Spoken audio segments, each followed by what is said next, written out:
Welcome you all to success point. तो कैसे हैं आप सब?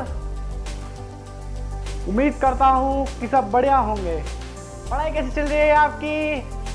बढ़िया।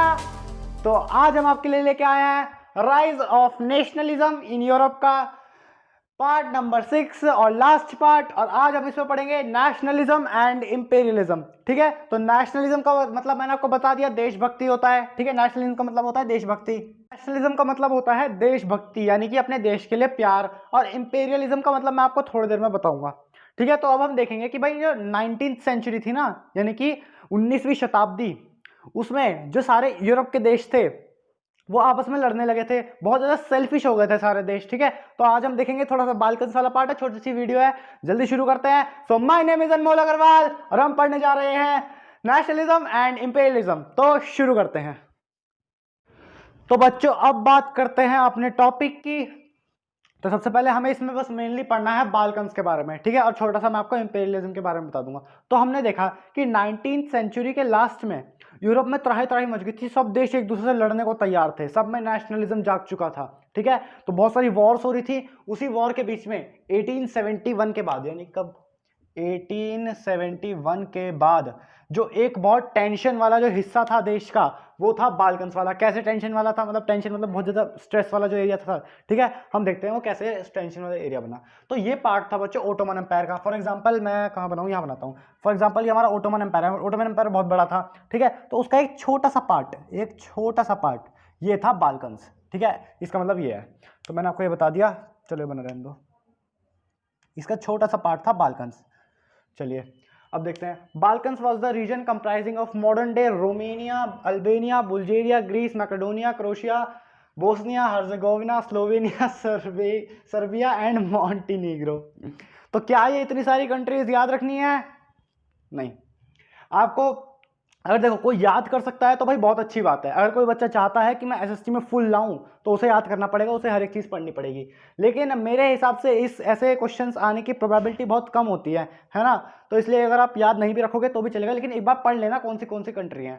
ठीक है, तो मैंने आपको बता दिया ये कंट्रीज थी। देखो इसमें जैसे ये बाल्कन्स वाला एरिया ये है, तो इसमें कई सारी कंट्री थी, जैसे रोमेनिया और कौन है ये रही रोमेनिया, अल्बेनिया, बुल्गारिया, ठीक है, क्रोशिया, बोस्निया हर्जेगोविना, कैसे कैसे नाम है यार। ठीक है, तो इसमें बहुत सारी कंट्रीज डिवाइडेड थी। ये यहाँ से ले लो, बहुत सारी कंट्रीज डिवाइडेड थी इसमें। ठीक है, ये मैंने आपको बता दी ये कंट्रीज थी। The spread of romantic nationalism made the region explosive. इसका क्या मतलब हुआ? इसका ये मतलब हुआ, ये बाल्कन वाले रीजन है, मेनली हमें इस पर फोकस करना है। ठीक है, तो इसमें क्या हुआ, हर कंट्री वाले लोग के अंदर, यहाँ पे बहुत सारे लोग रहते होंगे, अब हर कंट्री वाले लोगों के अंदर क्या जाग गया? देशभक्ति। मैंने आपको बताया था नेशनलिज्म का मतलब देशभक्ति, रोमांटिक नेशनलिज्म मतलब देशभक्ति। The spread of romantic nationalism made the region explosive. तो जब सबके अंदर नेशनलिज्म जाग गया तो वो कहने लगे कि भाई हमें बाल्कन्स का पार्ट नहीं लेना, हमें अलग सी कंट्री बनानी है। फॉर एग्जांपल ये रोमेनिया है। ठीक है, ये मान लो रोमेनिया है। अब रोमेनिया वाले लोगों के अंदर जाग गई थी क्या? देशभक्ति।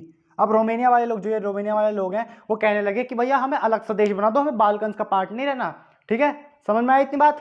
चलिए फिर one by one Europe subject to nationalities broke away from the empire, people use history to do this. इसका क्या मतलब हुआ? इसका ये मतलब हुआ धीरे धीरे करके सारी कंट्रीज अलग होती चली गई। ठीक है, बाल्कन से।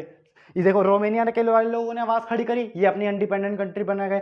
फिर आसपास वाले लोगों ने देखा कि यार इन्होंने तो अपनी अलग इंडिपेंडेंट कंट्री बना ली, हम भी बनाएंगे। तो फिर इन्होंने भी बनाई। तो धीरे धीरे बाल्कन्स के जितने भी देश थे वो एक इंडिपेंडेंट टेरिटरी बन के एग्जिस्ट कर रहे थे, फिर वो बाल्कन्स का पार्ट नहीं रहे। ठीक है, ये इसका मतलब है। ये people use history to do this. जैसे रोमेनिया वाले रोमेनिया वाले लोगों ने क्या कहा होगा? रोमेनिया वाले लोगों ने कहा कि भाई, उन्होंने अपनी हिस्ट्री को दिखाया कि देखो हमारी ये हिस्ट्री है, हमारी हिस्ट्री में साफ साफ लिखा है कि हम बाल्कन्स का पार्ट नहीं थे, जबरदस्ती हमें बाल्कन्स में यूनाइट किया गया था। ठीक है, तो ऐसे लोगों ने हिस्ट्री दिखा दिखाकर अपने आप को इंडिपेंडेंट कंट्री घोषित करवाया। ठीक है, people use history to do this. मैंने आपको ये वाला पॉइंट बता दिया।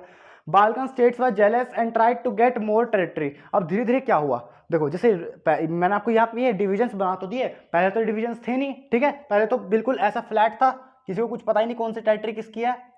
तो भाई जैसे ये रोमेनिया वाले लोग हैं, ठीक है, रोमेनिया वाले लोग तो सोचेंगे कि भाई हम ज़्यादा से ज़्यादा टेरिटरी लें।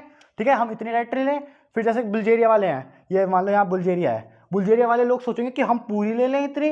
ठीक है, और बाकी के लिए कम छोड़े, तो सब कंट्रीज एक दूसरे से जेलस होने लगी कि हमें ज़्यादा टेरिटरी मिले, हमें ज़्यादा टेरिटरी मिले। ठीक है, तो ये बात इसमें ये है, इसलिए धीरे धीरे टेंशन का इलाका बन गया था। इसकी वजह से वर्ल्ड वॉर 1 भी हो गई थी। ठीक है, ये भी एक रीज़न था वर्ल्ड वॉर 1 का, मैं आपको बताऊंगा कैसे। इसको सही से बना लेते हैं। ठीक है, चलिए अब देखो क्या हुआ।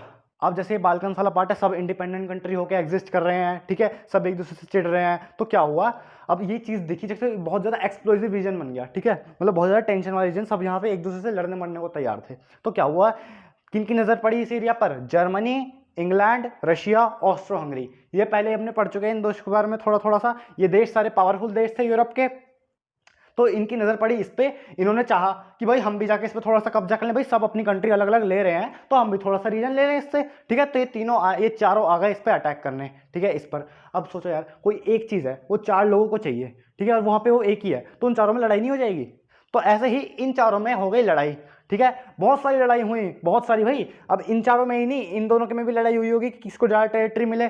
ठीक है, तो सब में लड़ाई हुई और फाइनली वर्ल्ड वॉर 1 शुरू हुआ। ठीक है, 1914 में। ठीक है, वर्ल्ड वॉर 1 इन्होंने करवा दी। ठीक है, ये बहुत बड़ा रीजन था इसका वर्ल्ड वॉर 1 का। ठीक है, तो ये होता है समाप्त, मैंने आपको बता दिया, चैप्टर होता है खत्म। इसमें एक चीज बचती है, इंपेरियलिज्म क्या होता है। हमारा टॉपिक था नेशनलिज्म एंड इंपेरियलिज्म। नेशनलिज्म का मतलब देशभक्ति, इंपेरियलिज्म का मतलब कि टू रूल अ कंट्री, किसी भी देश पर कब्जा करना, उसका मतलब होता है बच्चों इंपेरियलिज्म। ठीक है, समझ में आई इतनी बात। तो चैप्टर होता है समाप्त। हम आपसे मिलेंगे अब नए चैप्टर में। हाँ, और इसका हम एक शॉर्ट रिवीजन लेके आएंगे जिसमें हम 15 से 20 मिनट या फिर 10 से 15 मिनट में आपको पूरा चैप्टर रिवाइज कराएंगे। पढ़ाऊंगा नहीं, मैं कई बार बोल चुका हूँ, पढ़ाऊंगा नहीं, रिवाइज करवाऊंगा। जिसने ये चैप्टर के लेक्चर्स पहले से देख रखे हैं वो केवल 15 मिनट में जाके उनको रिवाइज कर सकता है। वो वीडियो आपको जल्द ही मिलेगी, लगभग 1 हफ्ते 2 हफ्ते के अंदर आ जाएगी वो वीडियो। ठीक है, तो आप मुझसे टेलीग्राम पर भी जुड़ सकते हैं, और टेलीग्राम पे एक और अच्छा ग्रुप देखा है मैंने, कौन सा, all subject of class 10 maths के लिए। ठीक है, तो आप उसको ज्वाइन हो सकते हैं, बढ़िया ग्रुप है वो। तो फिर मिलते हैं नेक्स्ट वीडियो में, तब तक के लिए जय हिंद।